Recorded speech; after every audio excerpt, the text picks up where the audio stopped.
السلام علیکم ورحمۃ اللہ وبرکاتہ۔ جی الحمدللہ، اللہ کی توفیق سے، اللہ کی رحمتوں سے اور اللہ کی رحمتوں کے سائے میں اب ہم چل بھی رہے ہیں۔ اللہ کی دی ہوئی توفیق کے ساتھ ہم نے قرآن پاک شروع کیا اور دی ہوئی توفیق اور ہمت کے ساتھ ہم پڑھ رہے ہیں۔ الحمدللہ ثم الحمدللہ ہماری سورۃ فاتحہ ختم ہو گئی اور اس کے بعد سورۃ آل عمران کی ہم نے 17 آیات پڑھ لیں، اور اللہ جو دین کی خدمتیں ہم سے لیتے رہیں، سیکھنے والوں سے سیکھنے کی اور سکھانے والوں سے سکھانے کی، اور اللہ تعالی ہمیں اپنے نیک بندوں میں لکھ لیں۔ اور آج ہم پڑھیں گے کہ اللہ نے شہادت دی، شاہد اللہ نے شہادت دی، انہو کہ حقیقت یہ ہے، لا الہ کوئی معبود نہیں، الا ہوا مگر وہی، صرف ایک وہی معبود ہے۔ پورے قرآن کے اندر دیکھیں گے اللہ کے علاوہ کسی اور معبود کی بات نہیں ہو رہی۔ والملائکہ اور فرشتوں نے بھی، واوت العلم اور علم والوں نے بھی، قائم اس حال میں کہ وہ قائم ہے بالقسط انصاف پر، لا الہ کوئی معبود نہیں، الا ہوا مگر وہی، عزیز الحکیم سب پر غالب ہے اور کمال حکمت والا ہے۔ اچھا، گواہی کس چیز کی دی؟ اللہ اس کی گواہی دیتا ہے اس بات کی کہ اللہ کے سوا کوئی معبود نہیں ہے۔ خود اللہ تعالیٰ اس بات کی گواہی دے رہا ہے جو ساری کائنات کو بنانے والا ہے، اور فرشتے بھی گواہی دے رہے ہیں، اور اہل علم بھی، علم والے، اولی العلم، علم والے۔ اور یہاں کیا ہے؟ اچھا، اگلی آیت کے ساتھ، اس حال میں کہ وہ قائم ہے بالقسط انصاف پر، یعنی سب سے بڑی گواہی یہ ہے کہ علم والے بھی اللہ تعالیٰ کی گواہی میں اور فرشتوں کی گواہی میں ساتھ ہیں۔ یہ یہاں اہل علم کی بہت بڑی شان بیان ہوئی ہے۔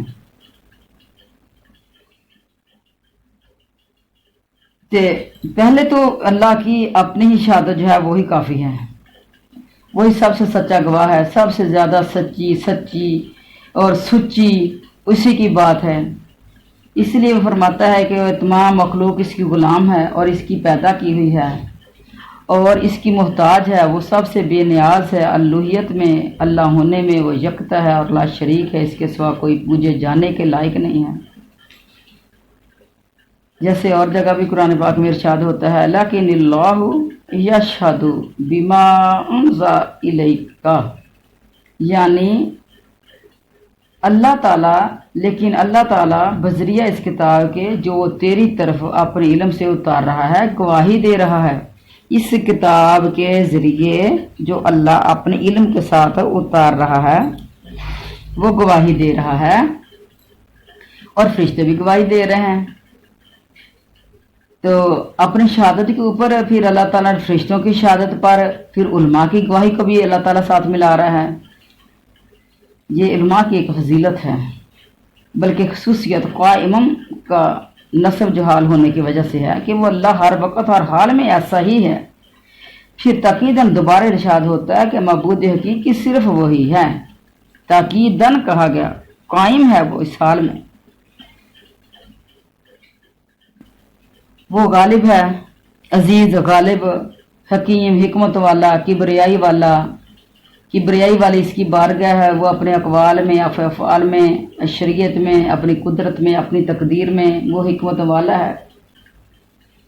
مسند احمد میں ہے کہ نبی کریم صلی اللہ علیہ وسلم نے عرفات میں سائد کی تلاوت کی اور الحکیم تک پڑھ کر فرمایا، وَأَنَا عَلَى ذَلِكَ مِنَ الشَّاهِدِينَ يَا رَبِّ۔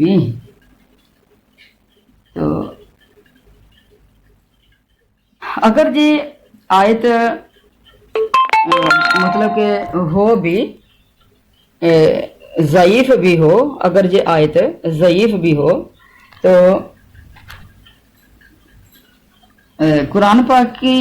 کئی جگہ پہ آتا ہے کہ اگر آپ اس کے اندر پڑھ رہے ہیں،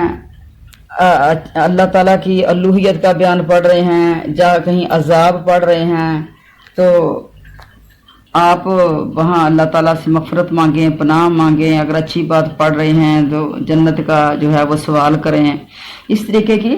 تو یہاں اگر یہ آیت پڑھی ہے تو اگر اس آیت کے اندر، اس حدیث کے اندر اگر کچھ ضعف بھی ہے تو اس کے اندر کوئی غلط بات نہیں ہے۔ اچھا، اگلی آیت کیا ہے؟ ان الدین، بے شک دین، عند اللہ، اللہ کے نزدیک، اسلام ہی ہے۔ بے شک اللہ کے نزدیک جو دین ہے اسلام ہی ہے۔ وَمَخْتَلَفَ الَّذِينَ، اور نہیں اختلاف کیا ان لوگوں نے جو اوتوا الکتاب، جو دیے گئے کتاب، الا من بعد، مگر اس کے بعد، ما جاءہم العلم، آ گیا ان کے پاس علم، بغیاً ضد کی وجہ سے، بینہم آپس میں۔ وَمَن یکفر، اور جو کوئی کفر کرے، بآیات اللہ، اللہ کی آیت کے ساتھ، فإن اللہ، تو بے شک اللہ، سریع الحساب، اللہ بہت جلد حساب لینے والا ہے۔ تو اللہ کی ہاں جو دین ہے وہ اسلام ہے، اللہ اسلام کو پسند فرماتے ہیں۔ اچھا، ایک روایت میں ہے کہ حضرت آمش تھے، تو ان کے پاس کو مہمان ٹھہرا، تو وہ کہتے ہیں کہ حضرت آمش تہجد کے لیے اٹھے، پڑھتے رہے، جب اس آیت پر پہنچے ان الدین عند اللہ الاسلام، پڑھا تو فرمایا وانا اشهد بما شهد اللہ به واستودع اللہ هذه الشهادۃ وهي عند اللہ ودیعۃ، یعنی میں بھی شہادت دیتا ہوں اس کی جس کی شہادت اللہ نے دی، اور میں شہادت کو اللہ کے سپرد کرتا ہوں، یہ میری امانت اللہ کے پاس ہے۔ پھر کئی دفعہ ان الدین عند اللہ الاسلام پڑھا، تو وہ مہمان کہتا ہے کہ میں نے اپنے دل میں خیال کیا کہ شاید اس کے بارے میں کوئی حدیث سنی ہو گئی، تو صبح میں حاضر خدمت ہوا، عرض کیا کہ اے ابو محمد، کیا بات ہے جو آپ اس آیت کو بار بار پڑھتے رہے؟ کہا اس کی فضیلت تمہیں معلوم نہیں ہے؟ تو اس نے کہا کہ نہیں، مجھے تو معلوم نہیں ہے۔ تو اس نے کہا سن، مجھ سے وائل نے حدیث بیان کی، اور اس نے عبداللہ سے سنا، وہ فرما رہے ہیں رسول اکرم صلی اللہ علیہ وسلم نے فرمایا ہے اس کے پڑھنے والے کو قیامت کے دن لایا جائے گا، اللہ عز و جل فرمائے گا میرے اس بندے نے میرا عہد لیا اور میں عہد کو پورا کرنے میں سب سے افضل و اعلیٰ ہوں، میرے اس بندے کو جنت میں لے جاؤ۔ اب یہاں بھی کہا جاتا ہے کہ اس حدیث میں بھی ضعف ہے، یعنی اگر کوئی راوی جو ہے اس کے اندر گرا ہوا ہوتا ہے تو اس کے اندر کوئی جو ہے وہ فرائض والی بات نہیں ہے اس کے اندر۔ یہ تو ایک اچھی بات ہے اگر کوئی ان لفظوں کے ساتھ اللہ سے دعا مانگنا چاہے، جس طرح وہ ہم دعا پڑھتے ہیں کہ اللہم حسبنا حسابا یسیرا، جہاں حساب کتاب کا ذکر آتا ہے قرآن پاک میں، تو ہم فوراً کہہ دیتے ہیں اللہم حسبنا حسابا یسیرا، کہ اللہ ہمارے حساب کو آسان فرما دے، اور جہاں جنت کا ذکر آیا تو ہم کہتے ہیں اللہم انی اسألک الجنۃ الفردوس، اللہم انا نسألک الجنۃ الفردوس۔ جب اکیلے پڑھ رہے ہیں تو اللہم انی اسألک الجنۃ الفردوس، کہ اللہ میں تو تجھ سے جنت الفردوس کا سوال کرتا ہوں۔ تو اسی طریقے سے اگر اس طرح کی دعا بھی کر لی جائے تو اس کے اندر کوئی بات نہیں ہے۔ پھر اللہ تعالیٰ فرما رہے ہیں کہ وہ صرف اسلام ہی کو قبول فرماتا ہے، اسلام ہر زمانے کے پیغمبر کی وحی کی تابعداری کا نام ہے، اور سب سے آخر اور سب رسولوں کو ختم کرنے والے ہمارے پیغمبر حضرت محمد مصطفیٰ مجتبیٰ صلی اللہ علیہ وسلم ہیں۔ آپ کی نبوت کے بعد نبوت کے سارے راستے بند ہو گئے۔ اب جو شخص آپ کی شریعت کے سوا کسی چیز پر عمل کرے اللہ کے نزدیک وہ صاحب ایمان نہیں ہے۔ جیسے اور جگہ پہ بھی اللہ تعالیٰ قرآن پاک میں فرماتے ہیں وَمَن يَبْتَغِ غَيْرَ الْإِسْلَامِ دِينًا فَلَن يُقْبَلَ مِنْهُ، کہ جو شخص اسلام کے علاوہ اور دین کی تلاش کرے وہ اس سے قبول نہیں کیا جائے گا۔ اس طرح اس آیت میں بھی دین کا انحصار صرف اسلام میں کر دیا ہے۔ تو معنی یہ ہوں گے کہ خود اللہ کی گواہی بھی ہے اور اس کے فرشتوں کی بھی اور علم والے لوگوں کی بھی کہ نزدیک یہی ہے گواہی کہ مقبول ہونے والا جو دین ہے وہ صرف اسلام ہی ہے۔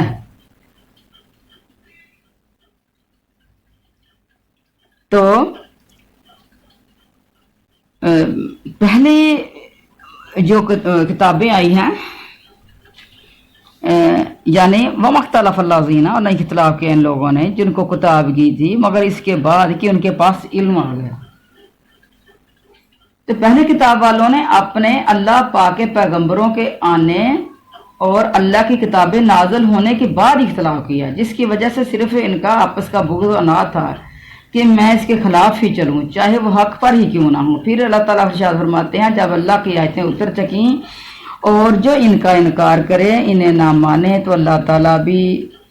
اس تکذیب کی وجہ سے، ان کے جھوٹ کی وجہ سے جو وہ اس کو جھٹلاتے ہیں، بہت جلد حساب لے گا، اور کتاب اللہ کی مخالفت کی وجہ سے اسے سخت عذاب دے گا اور اسے اس کی شرارت کا ان کو مزہ چکھائے گا اللہ تعالیٰ۔